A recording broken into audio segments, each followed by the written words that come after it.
guys, I am actually, well, I moved and now I'm in a new place right now, and I know it's not the most shabby, but it is pretty good. I do like this chair a whole lot. But today I'm going to be talking about the brand new Fantastic Four trailer, and it released at 4 a.m.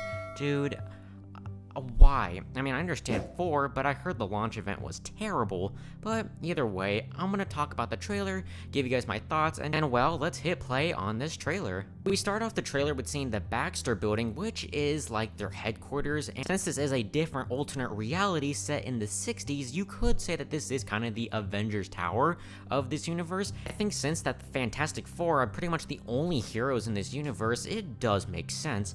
One thing I absolutely loved when this trailer started was like the aspect ratio. It reminded me very much of WandaVision, which it's the same director doing this movie, and he did a great job with time periods in the movie. And here, since it's set in the 1960s, there's gonna be like a lot of retro futuristic stuff in this movie, while also looking a bit modern at the same time. We saw that with how the shape of the TVs look, and even in the new posters, it even kind of replicates WandaVision's teaser poster. And I love how this looks because they can go all out. Since they're not in the MCU timeline, they can have the full creative freedom that they can have, and they don't have to be limited by any rules in the MCU.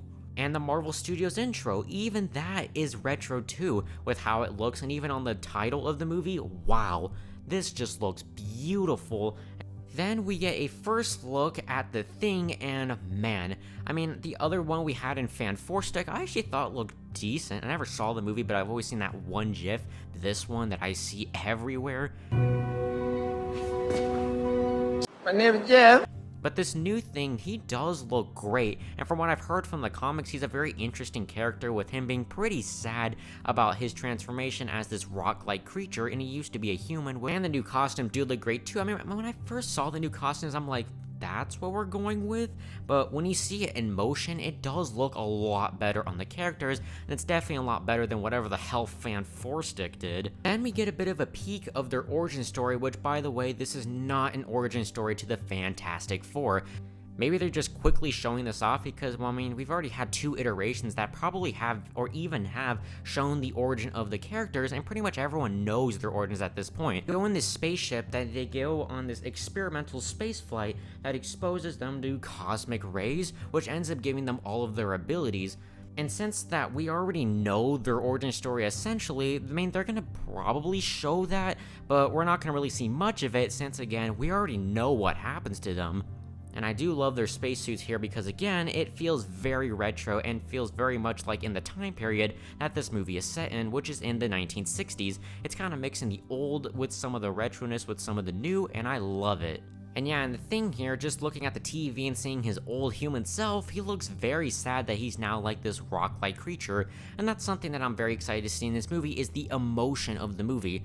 I mean, a lot of the Marvel movies we're getting this year seem to be pretty serious, and I like that Marvel's kind of going back to their roots of being more serious, and I mean, this is the 3rd iteration of Fantastic Four. You can't mess this up, and the emotions that we do see of the Thing look great. Like, his face looks fantastic, a lot better than what we saw in the previous movies, and I believe it was actually practical too, with some elements of CGI, and it honestly looks great. Then we just see the Fantastic Car, which I'm actually predicting would end up being like a popcorn bucket for this movie, and it does look pretty dope. I'll get some quick little shots, and then we see a first look at Galactus, who will be the villain of this movie.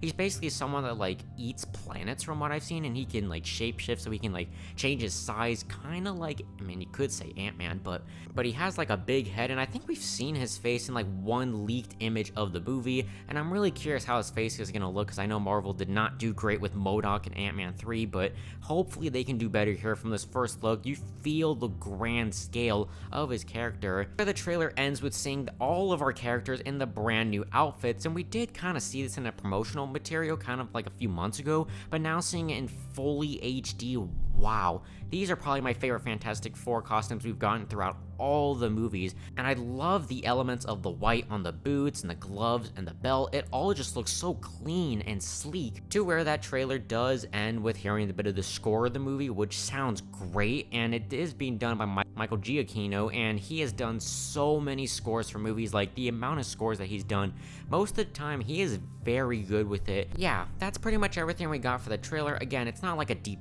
dive breakdown or anything. I'm not a big Fantastic Four reader or a comic book reader. I was just giving you guys my thoughts on this trailer overall. And while I'm very excited for this movie when it hits theaters in July of, well, this year, it's coming much closer than we think. What do you guys think about the trailer overall?